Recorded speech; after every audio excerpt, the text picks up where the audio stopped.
Hey guys, how's it going? Michael Trey here. Welcome to another edition of Elementals Monday. Today we're looking at issue 20 with this gorgeous wraparound cover of Morningstar by series creator Bill Willingham and inker Keith S. Wilson. Cannot wait to share it with you. Subscribe to my channel if you haven't already. Hit that like button and let's get right into it. Welcome back to my weekly recap of the Elementals as I flip through the back issues of the fun old series, my favorite independent comic book, my gateway to indie comics from Kamiko, the comic comedy, one of the best publishers ever. So many comic book companies, I think, owe so much to this company and follow a similar model to this day of publishing creator-owned talent along with exciting licensed IPs.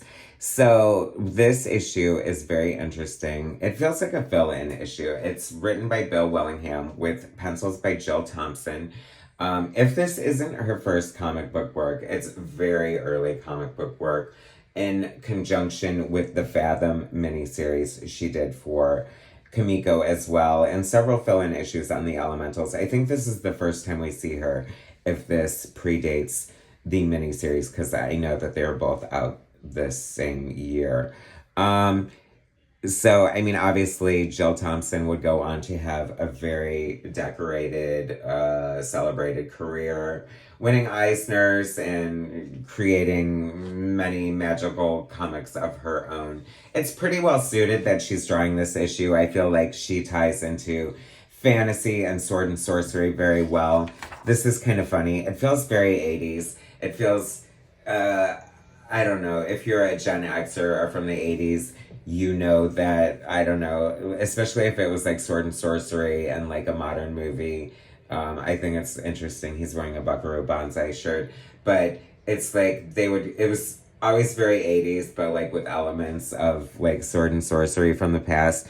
And it feels kind of like that. It feels very much like a Dungeons and Dragons game, which I find not super surprising because Bill Willingham is very fantasy, fables, very sword and sorcery. He did a lot of design work for TSR and work for their manuals and things like that. He also did Villains and Vigilantes, which created the Destroyers, the nemesis for the Elementals. So he's a big role-playing game guy. And honestly, this felt very much like a D&D adventure. This guy needs a dragon slayer to retrieve the sword or something like that. And the elementals are all in this book of possible dragon slayers. I don't know how I feel about that. You know, how, like in Wonder Woman's, how sometimes the gods are like super updated and acting like modern. Sometimes I think it's fun, but I don't know. Sometimes I just want my old gods to look like Clash of the Titans or whatever. It's very interesting to note how, I feel like almost intact her style was very early on. Like, I see a lot of hallmarks, like, they look very much like Jill Thompson faces and bodies and poses and things like that. So, it's very interesting indeed.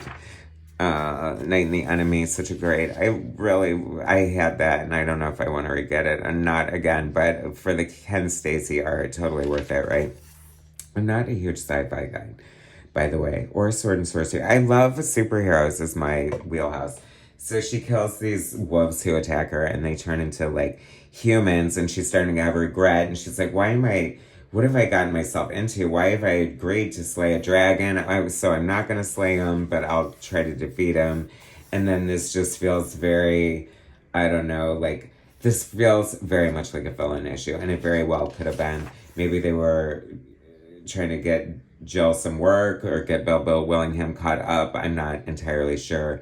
But I have to say, I much prefer like the superhero antics of the elementals for sure. Let's see if we can see what's in here. Any news on so Elementals 21, with all of what they have gone through, now the elementals have to add butler napping to the list. In the meantime, she's back and she's out to reunite the Destroyers. Chrysalis is written and penciled by Bill Willingham. Okay, well, sounds like a fun issue that puts us back on track, right? And look at like the glimpse into the past here. And I've reviewed it, but it's still one of my favorite comic books. The Space Ghost by Steve Rode is sublime. If you know, you know. Fun panel layouts and good choreography here. You can see the potential and promise for a decades-long career of penciling comics. And Jill Thompson, it's rare to have like not only a female comic book artist at this time now, but definitely back in the 80s, and to have someone to be so celebrated and have such a long spanning career. So good on her, Jill Thompson, for sure. And he's not really a dragon, he's just like a gentleman, and he has her for dinner and blah blah blah. And he's like, he won't let her go, and he has to kill her, and then she winds up killing him anyway in his human form. And it is kind of like a fun, clever story that I would have never expected otherwise. So I kind of take back that I didn't really like this issue. I mean, it was a great story and fun to see early artwork by Jill Thompson. Anyway, oh my God, what a great house ad, huh? Okay, hopefully back with some good news next week. Back on track, back to the superheroes, and back to Bill Willingham. It really is about Bill Willingham's art for me, to be honest with you. And there's loads of that in the 40-year anniversary tribute book, off to the printers super soon. Anyway, thanks for watching, guys. Subscribe to my channel if you haven't already. Hit that like button, and I will bring you more soon.